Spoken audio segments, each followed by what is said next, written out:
E aí, gente, tudo bom? Esse vídeo eu vou tentar resumir pra vocês como eu fiz pra conseguir comer melhor, me alimentar melhor e de praxe perder 17 quilos. Deram 9 dicas no total e eu espero que alguma delas sirva pra você.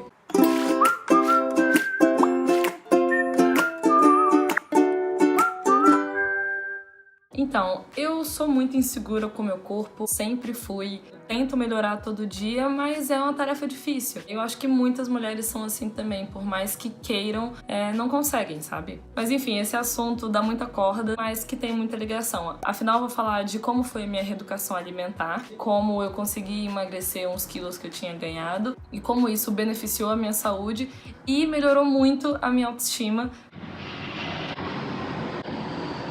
E a primeira coisa que eu vou comentar é algo que realmente mudou muito a minha relação com comidas em geral, que foi aprender a ler rótulo. Hoje em dia, se eu leio a lista de ingredientes dos produtos, eu nem preciso olhar muito a tabela nutricional, porque eu já sei, em média, qual a quantidade de calorias que tem, de gordura, de proteína, carbo e tal. O que passou a me interessar mais foi saber quais eram os alimentos que eu estava ingerindo e ponto. E eu acho que quando a pessoa chega nesse nível, é uma libertação de contar quantidades, gramas e miligramas das coisas, sabe? Num próximo passo, eu consegui entender o que aquele ingrediente efetivamente faz dentro do meu corpo e quais são os benefícios e malefícios. E isso é muito legal de saber também. Eu nem lembro como eu aprendi, mas foi com muita prática, foi com muita cara de pau de entrar nas lojas e ficar, tipo, minutos comparando a lista de ingredientes de um produto e a lista de ingredientes de outro. E um passo mais à frente ainda, eu consegui entender quais alimentos que ajudam a minha longevidade, que me ajudam a diminuir as chances de contrair doenças graves, câncer, Alzheimer, Parkinson, diabetes. E curiosamente, essa semana eu fui com uma amiga minha no Mundo Verde pra ajudar ela a escolher uns snacks. E eu me toquei há quanto tempo eu não entrava numas lojas dessas pra procurar snackzinhos, alimentos embalados pra comer assim de tarde e tal, porque de fato hoje em dia eu tenho comido muito mais comida de verdade. Eu fui me tocando o quanto que eu tava procurando produtos que tinham o mínimo de ingredientes possíveis. Cara, quando eu fui ver, eu tava simplesmente fazendo as minhas próprias preparações aqui em casa. E faz muito tempo que eu preparo meu próprio lanche da tarde, que é um smoothie. E sério, gente, hoje em dia eu sou capaz de negar comida de avião. E eu era daquelas que pedia todos na maior cara de pau. Cara, se eu te falar que eu levo um suco verde que eu pensei em casa dentro da minha própria garrafinha e tomo dentro do avião, mas é a única coisa que, sério, me deixa saciada. Se eu como essas coisinhas no avião, parece que eu fico mais fome, tipo, abre meu apetite. E com isso eu não preciso nem falar que eu passo reto nessas letras grandes de embalagens, tipo, integral, diet, sem açúcar, light. Eu pego o produto e basicamente viro pra ler o que ele é. O segundo item, que não tem muito a ver com reeducação alimentar e sim com a minha consciência do meu corpo que eu tava evoluindo, é tirar fotos do meu processo. Sim, é o famoso põe calcinha e sutiã, tira foto no banheiro, de frente, de lado, de costas. Porque são elas que mostram claramente como tá a sua composição corporal. Não tem como mentir. E pra mim, eu já cheguei aos 72 quilos e aquilo não estava me fazendo feliz, deixava minha autoestima muito baixa. Sabia que não era o meu ponto ideal e eu precisava diminuir esse peso.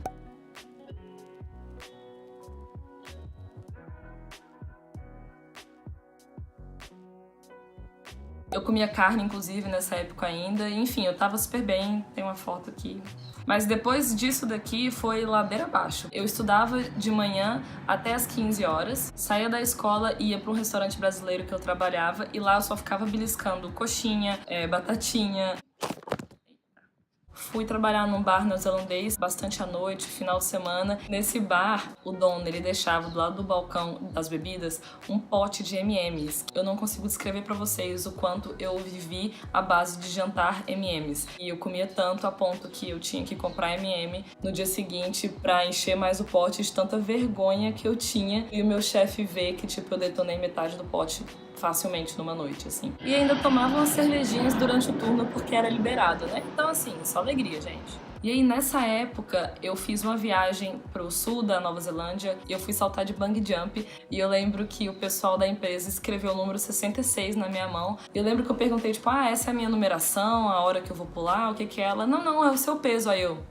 meu peso, eu já tava indo lá pro meu 72. Aí os últimos 5 meses que eu fiquei lá, fiquei trabalhando numa lanchonete barra restaurante. O break do almoço era só de 30 minutos e não tinha nada muito saudável por perto. E o meu chefe falava, olha, se vocês quiserem almoçar croissant ou muffin, vocês podem porque é de graça, que foi o resto do café da manhã. Ou seja, durante 5 meses o meu almoço foi muffin e croissant.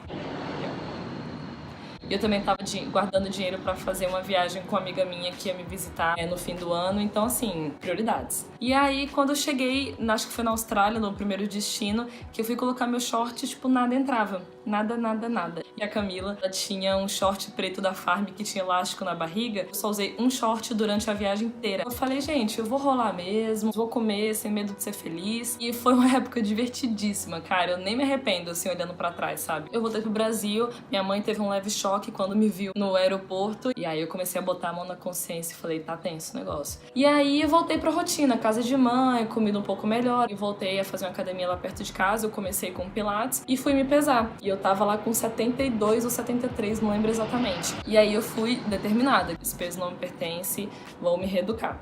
Que foi quando eu tirei a minha primeira foto de calcinha e sutiã. Então eu dei uma desinchada meio que rápida, assim, acho que de uns 2, 3 quilos, mas eu tava tirando fotos quase que semanalmente. E isso dava um boost muito legal, foi me empolgando cada vez mais. O terceiro item que eu vou mencionar é que eu parei de comer carne. Do 73 eu cheguei a uns 64, 65 e fiquei estagnada nesse peso. Tava me alimentando da melhor forma que eu achava, não tinha nenhum acompanhamento nem nada, tava me exercitando também marromeno. Logo no início de 2016, eu quis fazer um teste para ver se minha digestão melhorava, intestino, essas coisas. Então, de janeiro de 2016 a março, eu cortei carne vermelha, mas ainda continuava comendo frango. Como eu disse antes, eu não sou do peixe, então já não consumia peixe normalmente. E sem a carne vermelha, meu metabolismo foi sim melhorando. Eu já consegui emagrecer nesses 3 meses 1 ou 2 quilos. Mas aí, em março, um belo dia, eu escolhi assistir Cowspiracy no Netflix. Terminei de assistir o documentário, fui almoçar e nesse dia eu mordi um nervo de frango,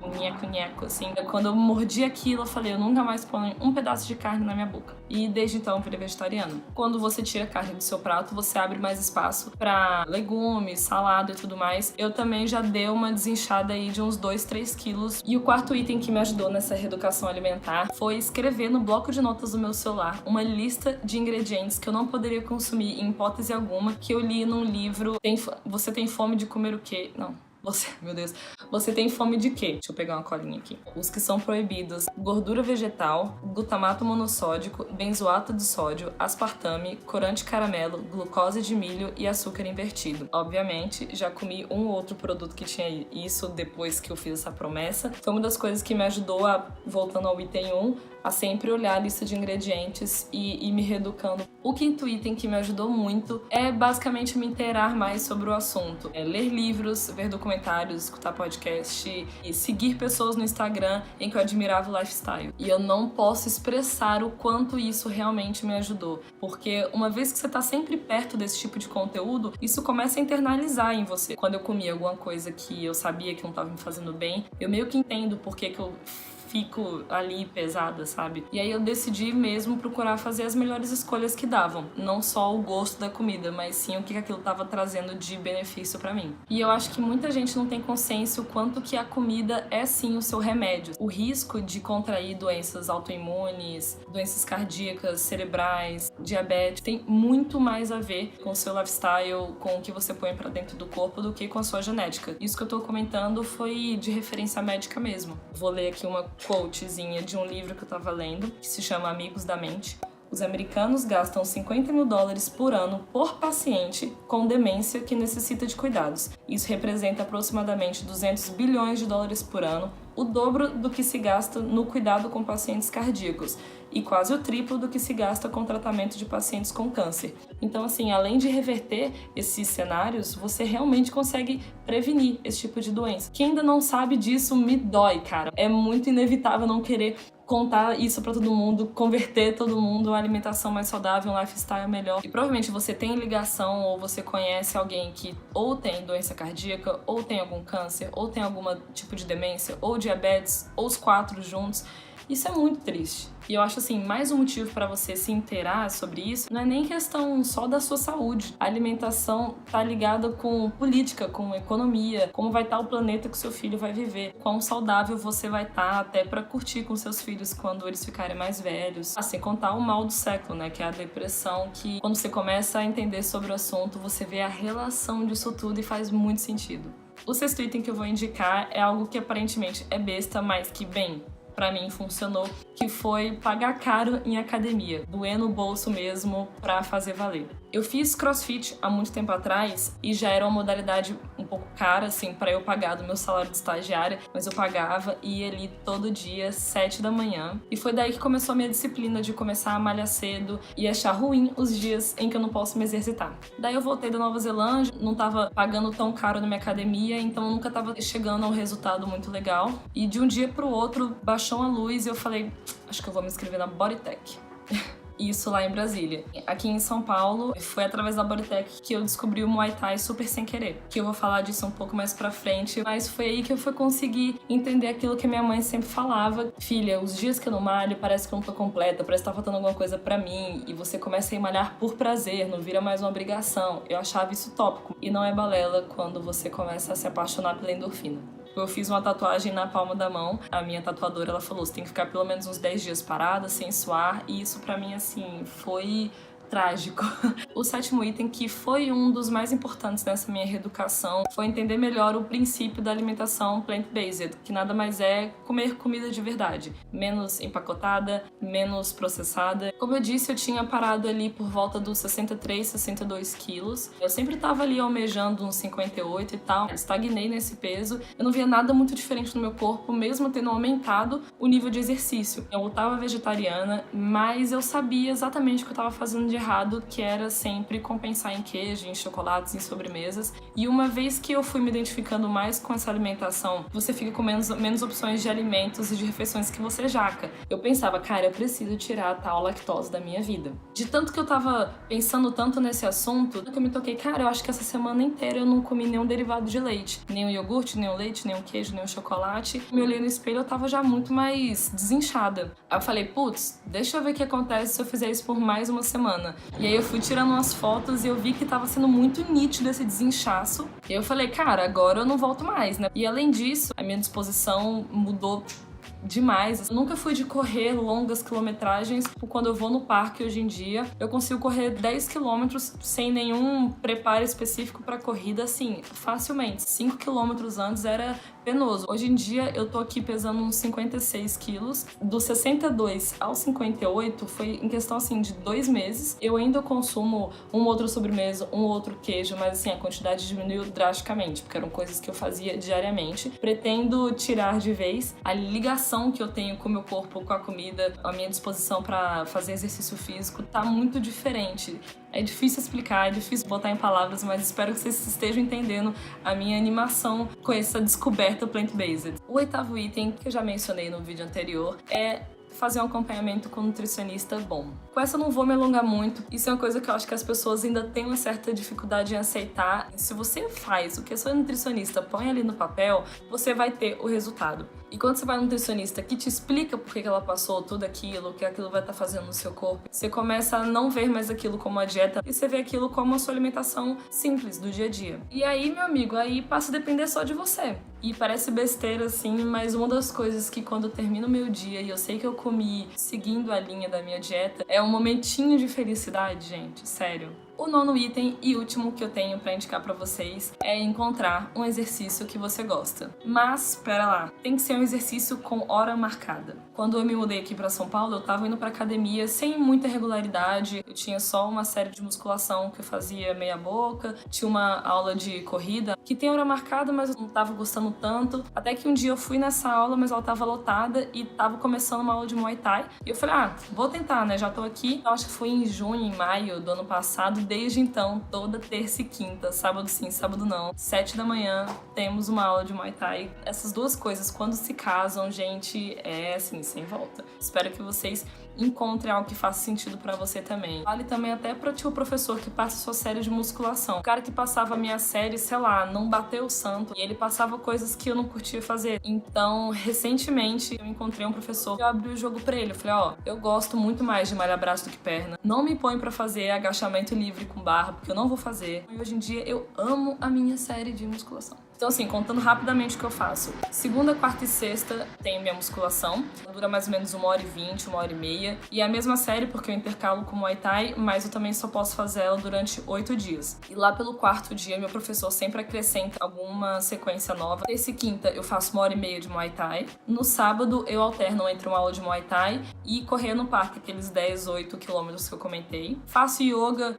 uma vez na semana, só para respiração, alongamento. E domingo eu faço 45 minutos de spinning, mais uma meia hora de musculação, que é uma série B, que não tem problema, uma vez que eu vou fazer musculação no dia seguinte. Domingo, assim, é suadeira master, porque essa aula de spinning mata a professora maravilhosa. Adoro.